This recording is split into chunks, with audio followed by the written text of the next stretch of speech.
Good morning guys, सुप्रभात। आज 22 नवंबर की सुबह है। सुबह के 8 बज गई है और मैं नहा लिया हूँ बढ़िया से। और अपने चिड़िया चहचहा रही है, पक्षी वगैरह। और महादेव का वार है, सोमवार है आज, बहुत ही शानदार।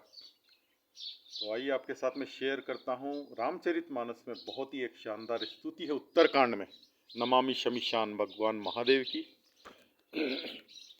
तो मूड हो गया तो मैंने कहा कि वैसे तो मैं पाठ करता रहता हूँ, मुझे ये ओके। ओम नमः शिवाय, हर हर महादेव।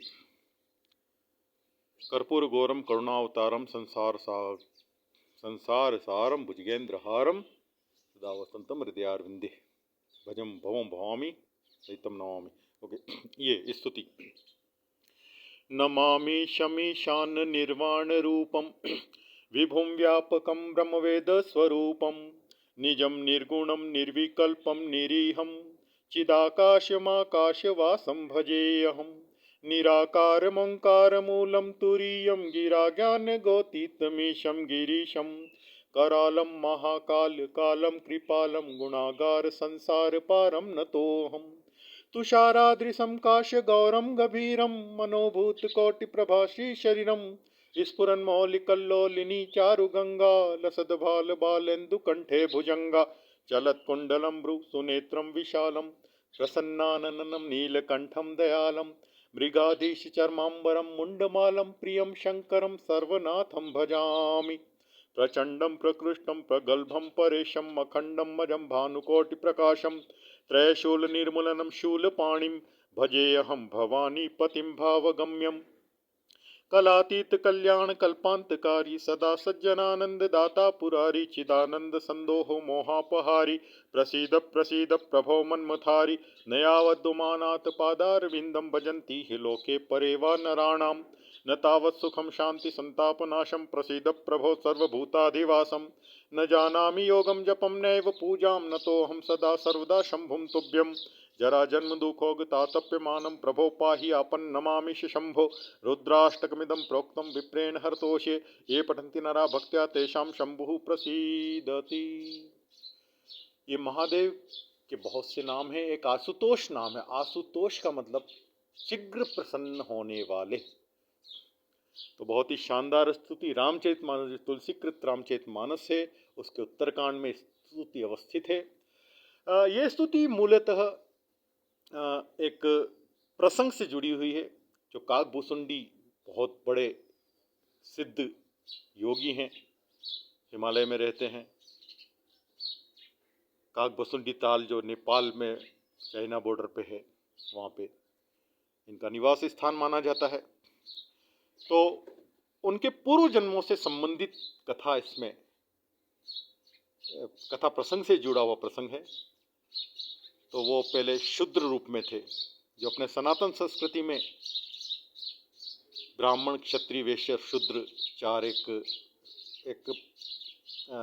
व्यवस्था है। इसमें ऊंचा नीचा कोई नहीं है, सबके अपने अपने। जैसे कोई बहुत बड़ी मशीन हो तो उसमें एक स्क्रू का भी अपना महत्व है। एक स्क्रू नहीं हो तो पूरी सृष्टि के संचालन के लिए, व्यवस्थित संचालन के लिए परमात्मा की तरफ से एक व्यवस्था थी, वर्ण व्यवस्था।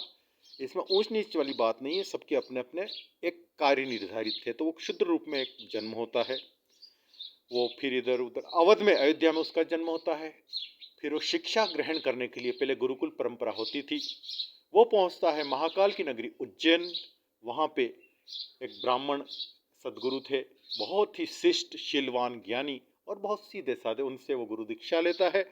और चूंकि उसकी महादेव के प्रति विशेष आराधना, वो विशेष उसका लगाव था, तो करता था। लेकिन गुरु का महत्व सनातन संस्कृति में इतना है कि यदि गुरु आ जाए तो आप कुछ भी कर रहे हो, महादेव की आराधना भी कर रहे हो, कुछ भी कर रहे हो, तो आपको उठकर गुरु को प्रणाम करना चाहिए, उनका आदर सत्कार करना चाहिए। महाकाल मंदिर में उसने नहीं किया। शिव के प्रति वो तो था, लेकिन एक जिद्दी स्वभाव की वजह से एक प्रकार से अपमान किया। तो गुरु तो शालीन थे, लेकिन महादेव रुष्ट हो जाते हैं और उसको आकाशवाणी होती है, उसको श्राप दे देते बहुत सारे। फिर गुरुदेव अपनी तरफ से क्षमा मांगते हुए ये स्तुति ये स्तुति उसके गुरु जो थे ब्राह्मण, उनके द्वारा पढ़ी गई महाकाल मंदिर में। भगवान शिव प्रसन्न होते इस स्तुति से, बोलते ब्राह्मण वर आप वर मांगो। तो बोले प्रभु इस पे कल्याण करो, आपकी माया के वश ही तो जीव है, जीव क्या कर सकता है, आपकी माया ही अच्छा बुरा कराती है वो। तो भगवान शिव फिर उसकी गुरु की भक्ति से प्रसन्न होके इसको वरदान देते हैं कि भाई तेरे जन्म तो होंगे, अलग अलग योनियों में तू भटकेगा, लेकिन जन्मते मरते समय जो दुख होते हैं जीव को वो तुझे व्याप्त नहीं होंगे। और अवध में तेरा जन्म हुआ, तेने मेरी भक्ति में मन लगाया, इस कारण और तेरे गुरु का जो तेरे पे एक अपनापन है, जो कृपा है, उनकी वजह से तेरे आगे जाके तू बहुत बड़ा एक सिद्ध साधक बनेगा। और ऐसी ऐसी उसको एक प्रकार से वरदान को सिंपलीफाई कर दिया महादेव ने। तो वही स्तुति इसमें रामचरितमानस उसी प्रसंग में है। तो महादेव बहुत ही प्यारे देव हैं। आप चाहे दूसरे धर्म का भी अनुयायी हो तो महादेव, और मैं जब कश्मीर में घूमा तो मैंने वहाँ देखा अपनी आंखों से कि मुस्लिम लोग भी वहाँ पे जो महादेव के मंदिरों में जाते हैं। पहलगांव में अमरनाथ यात्रा मैंने लगभग 17 बार कर रखी है, तो पहलगांव में मैंने आंखों से मैंने देखा, वहाँ पे मैं एक ऊपर महादेव मंदिर है घाटी पे, देखा होगा किसी ने उधर, ये लिद्दर नदी पार के उधर पुलिया पार करके वहाँ पे पास में। तो वहाँ पे मैं गया, एक मुस्लिम परिवार या श्रीनगर के, काफ़ी बात भी हुई। वो तो बोले कि हम तो करते हैं, हम शिव जी को मानते हैं ऐसे वगैरह। तो शिव तो अद्भुत है, ये किसी धर्म जाति विशेष के नहीं, पूरे सनातनी संस्कृति के हैं। तो जब भी समय मिले आसपास शिव मंदिर में जरूर जाएं। और सोमवार का दिन है, सब पे महादेव कृपा बनाए रखें, अद्भुत देव है। और मेरा तो विचार हो रहा 2022 में कि मैं जहाँ से गंगोत्री गौमुख से, जहाँ से गंगा माँ गंगा उद्भूत हुई है, मूल स्रोत है, वहाँ से जल लेकर साइकिल पर रामेश्वरम चढ़ाने जाऊँ। इसका महत्व है। उसमें कंडीशन रहती है कि आप नर्मदा नदी क्रॉस नहीं कर सकते, उसके लिए आपको नर्मदा जहाँ से अमरकंटक से निकली है उसको बचा के उधर छत्तीसगढ़ होके उड़ीसा होके फिर साउथ में जाना पड़ेगा। Long route, it's 5000 kilometre. No problem, 1.5-2 महीने में हम कर लेंगे इसको। तो बहुत बड़ी इच्छा है। देखो आप लोग दुआ करना, भगवान से प्रार्थना करना मेरी इच्छा पूरी हो। बाकी सबको बहुत बहुत गुड मॉर्निंग। ओके।